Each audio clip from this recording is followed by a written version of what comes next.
Estamos en Edificada en Cristo, en una nueva serie, El sacrificio de Jesucristo. Quiero comenzar este episodio recordando el sacrificio de Cristo por la humanidad y los eventos previos que lo rodearon, un evento triste y también esperanzador. Hoy vamos a situarnos en el huerto de Getsemaní, un lugar en Jerusalén donde vemos la inmensa angustia de Jesucristo al enfrentarse al momento más esperado desde la fundación del mundo, la redención. Vamos a leer Mateo capítulo 6, versículos 36 al 46, con atención, pausadamente, meditando en las palabras. Entonces Jesús llegó con ellos a un lugar que se llama Getsemaní y dijo a sus discípulos: siéntense aquí mientras yo voy allá y oro. Y tomando con él a Pedro y a los dos hijos de Zebedeo, comenzó a entristecerse y a angustiarse. Entonces les dijo: mi alma está muy afligida hasta el punto de la muerte. Quédense aquí y velen junto a mí. Y adelantándose un poco, cayó sobre su rostro, orando y diciendo: Padre mío, si es posible que pase de mí esta copa, pero no sea como yo quiero, sino como tú quieras. Entonces vino Jesús a los discípulos y los halló durmiendo, y dijo a Pedro: ¿con que no pudieron velar una hora junto a mí? Velen y oren para que no entren en tentación. El espíritu está dispuesto, pero la carne es débil. Apartándose de nuevo, oró por segunda vez, diciendo: Padre mío, si esta copa no puede pasar sin que yo la beba, hágase tu voluntad. Vino otra vez Jesús y los halló durmiendo, porque sus ojos estaban cargados de sueño. Dejándolos de nuevo, se fue y oró por tercera vez, y dijo otra vez las mismas palabras. Entonces vino a los discípulos y les dijo: ¿todavía están durmiendo y descansando? Vean, ha llegado la hora, y el Hijo del Hombre es entregado en manos de pecadores. Levántense, vamos, miren, está cerca el que me entrega. Es un momento tan íntimo, y nosotras tenemos la oportunidad de sumergirnos en este cuadro impactante, para que meditemos en él y le demos el significado que realmente tiene. Contextualizando el entorno y el escenario donde se encuentra el jardín de Getsemaní, recuerda que Jesús acababa de comer la última cena con sus discípulos. Cuando se fueron, ¿recuerdas qué hicieron? Ellos cantaron un himno, Mateo 26:30. Jesús sabía que dentro de poco tiempo iba a ser traicionado, arrestado, juzgado y crucificado, por lo que tomó a los 3 discípulos más cercanos a él, a Pedro, a Santiago y a Juan. Caminó con ellos desde el aposento alto, atravesando el valle del Cedrón hasta el monte de los Olivos, que es más o menos 1,5 kilómetros de largo de cadenas de colinas justo al este de Jerusalén. El monte está por encima del templo, es muy boscoso, con un montón de olivos. En la parte inferior de la ladera del Monte de los Olivos se encuentra el huerto de Getsemaní. Y esta es una palabra hebrea que significa prensa de aceite. Como veremos, se le puso este nombre de manera muy apropiada, ya que aquella noche, en medio de los olivos, el Hijo del Hombre, el Hijo de Dios, fue oprimido, más allá de todo lo que podamos imaginar. Leamos también el relato de Lucas, capítulo 22, de los versículos 39 al 46. Saliendo Jesús se encaminó como de costumbre hacia el monte de los olivos, y los discípulos también lo siguieron. Cuando llegó al lugar, les dijo: oren para que no entren en tentación. Y se apartó de ellos como a un tiro de piedra, y poniéndose de rodillas oraba, diciendo: Padre, si es tu voluntad, aparta de mí esta copa, pero no se haga mi voluntad, sino la tuya. Entonces se apareció un ángel del cielo que lo fortalecía, y estando en agonía, oraba con mucho fervor, y su sudor se volvió como gruesas gotas de sangre que caían sobre la tierra.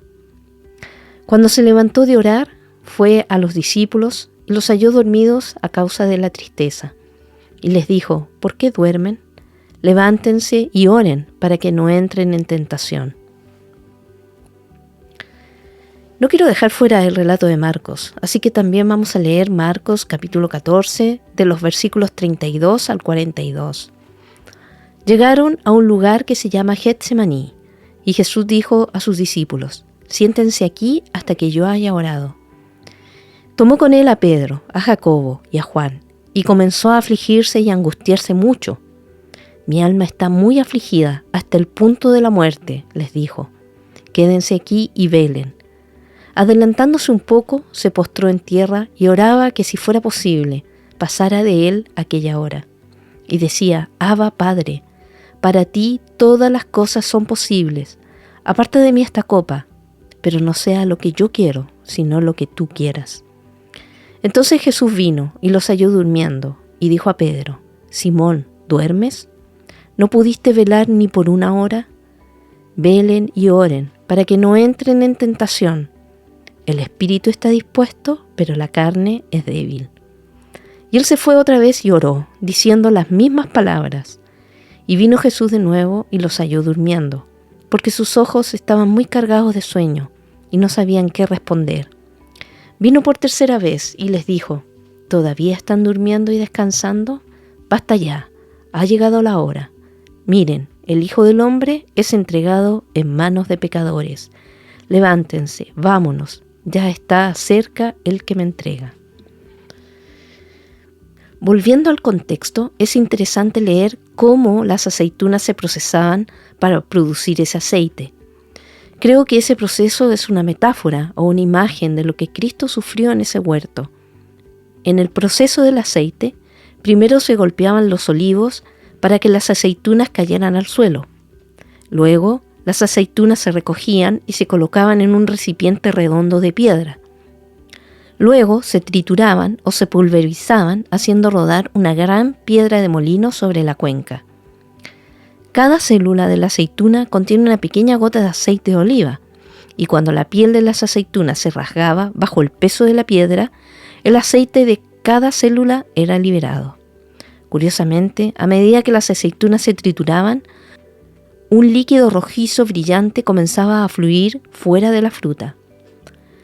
Se requiere todavía una mayor presión para producir aceite de oliva, por lo que finalmente la pulpa de la aceituna se tritura hasta formar una pasta, y esa pasta era untada sobre las esteras apiladas, unas encima de la otra, debajo de una gran piedra. Esa piedra fue llamada Getsemaní, la prensa de aceite. Bajo el peso y la presión de esa piedra enorme, se sacaba más líquido fuera de la pasta, y entonces el aceite se separaba de la pasta. Si deseas ver un poco más de este proceso, como se habría hecho en el primer siglo, ve a www.edificadaencristo.com y mira el video que te dejo allí. ¿Qué imagen tenemos de todo esto? Es lo que Cristo padeció en el huerto, en esa prensa de aceite, en Getsemaní. En Mateo 26, del 36 al 37, leemos: «Entonces Jesús llegó con ellos a un lugar que se llama Getsemaní, la prensa de aceite, y dijo a sus discípulos: «Siéntense aquí mientras yo voy allá y oro». Y tomando con él a Pedro y a los dos hijos de Zebedeo, comenzó a entristecerse y a angustiarse. Y en Marcos 14, versículo 33 dice: «Tomó con él a Pedro, a Jacobo y a Juan, y comenzó a afligirse y a angustiarse mucho». En estos dos versículos podemos encontrar tres palabras que describen el estado de Jesús. Primero, entristecerse, que en griego es tristeza, dolor, interior. Segundo, angustiarse, que significa en griego estar abatido, ansioso. Y por último, afligirse, que en griego es asombro, asustarse, espantarse. Entonces, imagina el peso de la piedra que descendía sobre él, apretándolo, presionándolo. Tratemos de empaparnos de esta idea. Son emociones muy fuertes que Jesús en su posición humana sintió. No pensemos que Jesús minimizó estos sentimientos, sino que los vivió todos. Ahora, de vuelta a Mateo, capítulo 26, de los versículos 38 y 39, leemos: «Entonces les dijo: mi alma está muy afligida, hasta el punto de la muerte. Quédense aquí y velen junto a mí». y adelantándose un poco, cayó sobre su rostro, orando y diciendo: Padre mío, si es posible que pase de mí esta copa, pero no sea como yo quiero, sino como tú quieras. Y en Lucas, capítulo 22, el 43 y el 44 dice: Entonces apareció un ángel del cielo que lo fortalecía, y estando en agonía oraba con mucho fervor, y su sudor se volvió como gruesas gotas de sangre que caían sobre la tierra. Uno supondría que la presión le sería quitada a través de la aparición del ángel, pero el versículo 44 enfatiza la agonía. Incluso su cuerpo reaccionó a esta presión. El ángel no lo liberó, pero lo ayudó fortaleciéndolo para seguir orando. ¿Cuántas veces nosotras necesitamos la presencia de una hermana orando por nosotras, cuando nuestras fuerzas están agotadas? No tenemos que pasar solas los momentos de agonía. Dios muchas veces pone hermanas que se están preocupando por nosotras. La palabra griega agonía es una palabra que significa un combate con un énfasis en el dolor y en el trabajo que implica el conflicto. Se usa para referirse a la emoción temblorosa y a la ansiedad producida por el miedo o la tensión antes de un combate, antes de una lucha o de una pelea. Él sabe que irá a ese combate contra el infierno para la salvación de nuestras almas. Y Él está en esta gran agonía, en temblor y ansiedad frente al dolor y el trabajo que implica ese conflicto. Está bajo la piedra, apretado en esa prensa de aceite. En Hebreos encontramos este cuadro que añade más información al momento. En Hebreos capítulo 5, versículo 7. Cristo, en los días de su carne, habiendo ofrecido oraciones y súplicas con gran clamor y lágrimas al que lo podía librar de la muerte, fue oído a causa de su temor reverente. Seguro que se está haciendo referencia a Getsemaní, y dice que Jesús está haciendo oraciones con gran clamor y lágrimas. Gran clamor. Dos palabras que cuando las pones juntas significan gritos bulliciosos y poderosos clamores fuertes. Él está clamando a su Padre. La piedra es pesada, está presionando hacia abajo. El sudor cae como sangre. Está saliendo aceite debido a la gran presión. Y cada célula de su cuerpo va a ser triturada en la cruz. Él grita, él está preocupado, está triste, está muy angustiado. Imagina el cuadro, es muy triste. Está en una agonía. Él clama a gritos. Y ahora puedes preguntarte, ¿por qué Jesús experimentó tal angustia de su alma al momento de su muerte inminente? Cuando leemos que otros mártires han ido a la muerte con serenidad y cantando, bueno, el hecho es que Jesús no fue un mártir. Y los mártires que murieron cantando y en paz no sufrían por sus pecados o por el pecado de otros. Debido a la muerte de Cristo en la cruz, la culpa y el castigo por sus pecados habían sido eliminados. Así que en los momentos más oscuros de aquellos mártires que dieron sus vidas por Cristo, a través del peor de su sufrimiento, Dios nunca les dio la espalda o los abandonó, como lo hizo con su propio Hijo. Jesús no estaba afligido por el castigo o con deseos de salir corriendo. Pensemos en lo que significó para Jesús cargar con tus pecados, con los de toda la humanidad. Así lo expresan algunos comentaristas. Abro comillas. Al morir en la cruz, Él fue hecho pecado por nosotros, siendo que Dios es de ojos tan puros que no puede tolerar el mal, dice este comentarista, volvió la espalda a su bendito Hijo, cuando éste fue hecho pecado por nosotros. Es posible que la súplica de apartar de él esa copa se refería a la separación momentánea de la comunión con su Padre en la hora de su muerte. Otro comentarista dice, abro comillas, así pues, la terrible tristeza y ansiedad de las que brota la oración por el paso de la copa no es una expresión de temor ante el destino oscuro, ni un encogimiento ante la perspectiva del sufrimiento físico y la muerte. Es más bien el horror de quien vive enteramente para el Padre, ante la perspectiva del alejamiento de Dios, que conlleva el juicio sobre el pecado que asume Jesús. Cierra comillas. Y otro comentarista, abro comillas, él se siente como se sentiría un proscrito delante de Dios. Todo lo que implica estar separados de Dios, privados de su favor, alejados de su afecto y ser un hijo de ira. Lo siente tan profunda e internamente, como si él mismo estuviera en esa situación. En ese momento, su alma no está consciente de la presencia de la gracia de Dios y solo conoce el dolor y la angustia del abandono. Cierra comillas. Y quiero enfatizar aún más leyendo en Isaías capítulo 53, del 3 al 5. Fue despreciado y desechado de los hombres, varón de dolores y experimentado en aflicción. Y como uno de quien los hombres se esconden el rostro, fue despreciado y no lo estimamos. Ciertamente, Él llevó nuestras enfermedades y cargó con nuestros dolores. Con todo, nosotros lo tuvimos por azotado, por herido de Dios y afligido. Pero Él fue herido por nuestras transgresiones, molido por nuestras iniquidades. El castigo por nuestra paz cayó sobre Él, y por sus heridas hemos sido sanados.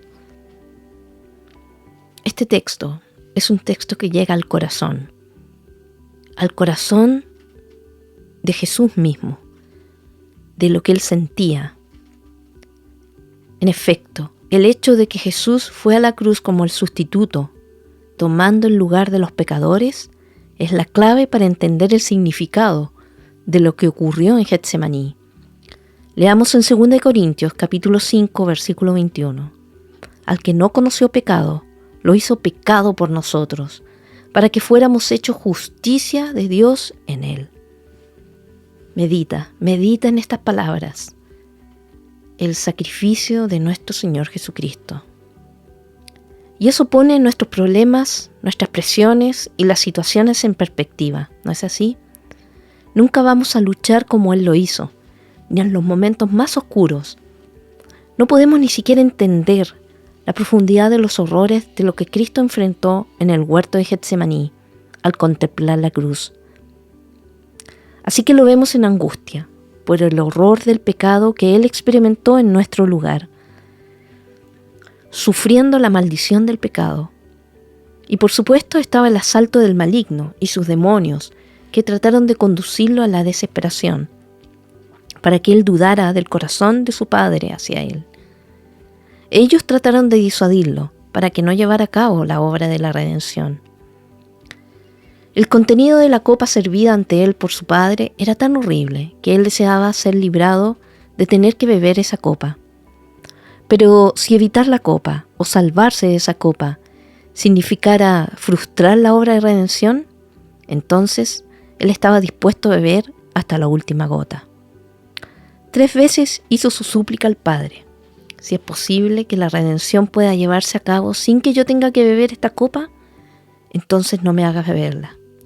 Una vez más, no es el miedo a la muerte, sino el horror del pecado y de la maldición del pecado. Pues bien, el silencio del Padre le aseguró que no había otra manera para que el mundo fuera redimido. Así que él no le preguntó de nuevo, sino que se volvió a sus discípulos y les dijo: levantaos, vamos, mirad, está cerca el que me entrega. Aún en medio de la angustia, la obediencia de Jesús es perfecta. Un gran ejemplo para nosotras, su obediencia humilde. Como lo afirma Filipenses capítulo 2, versículo 8. Y hallándose en forma de hombre, se humilló él mismo, haciéndose obediente hasta la muerte, y muerte de cruz. Y en Hebreos capítulo 5, versículo 8. Aunque era hijo, aprendió obediencia por lo que padeció. Jesús aprendiendo obediencia, cuando en todo fue y es perfecto. Sin embargo, obediencia es uno de los desafíos más grandes para el cristiano, porque implica humillación, implica que hay alguien sobre mí. Pero ¿acaso no es reconfortante saber que estamos obedeciendo al único Dios y Señor Jesucristo, que lo dio todo por mí, que se angustió por mí y por ti? Así que cuando sientas que estás siendo presionada, más allá de tu capacidad de soportar, Ve a Getsemaní y recuerda que Él fue presionado más allá de lo que cualquiera de nosotras va a tener que soportar. Recuerda que cuando sea difícil vivir en el estándar de Dios, perdonando, amando al enemigo, escapando de la inmoralidad, recuerda a Jesucristo, obedeciendo en el camino a la cruz, en medio de la presión. Cuando llegue la tentación y te sientas que no puedes resistir al tentador, ve a Getsemaní y considera a Cristo, que resistió la tentación para beneficio nuestro. Cuando tu carne quiere resistirse a la cruz, ve a Getsemaní y da gracias porque Jesús dijo sí a la voluntad de Dios. Y deja que Él te dé gracia para negarte a ti misma, tomar tu cruz y seguir a Cristo. Cuando tu corazón se duela al ver los horrores del pecado y los estragos que ves que está sembrando a tu alrededor y a veces dentro de ti, ve a Getsemaní y adora al Salvador que bebió la copa de la ira de Dios sobre el pecado, para que tú nunca tengas que probar la maldición del pecado. Cuando te preguntes si puedes seguir soportando la presión del dolor y la batalla, ve a Getsemaní y deja que la victoria de Cristo te dé el valor para ser fiel en la batalla, en todo el camino hacia la meta. Jesucristo entiende nuestras aflicciones, sabe de qué se trata, sabe cuál es el proceso y lo que nuestro cuerpo puede experimentar a través de las angustias. Dios, en su infinita misericordia, nos da por garantía al Consolador, morando en nosotras para poder soportarlo. Por eso también podemos orar para presentar todo a Dios y dejar que Él haga su voluntad. Por eso tenemos compañeras de ruta con quien compartir los momentos más difíciles. Te invito a tomar tu Biblia, a volver a leer y meditar en estos pasajes, hasta que logres dimensionar lo que Jesús, nuestro Señor, hizo. Entonces confía, entrega completamente tu corazón a Dios y observa lo que Él hará. Síguenos en el siguiente episodio para ser edificada en Cristo.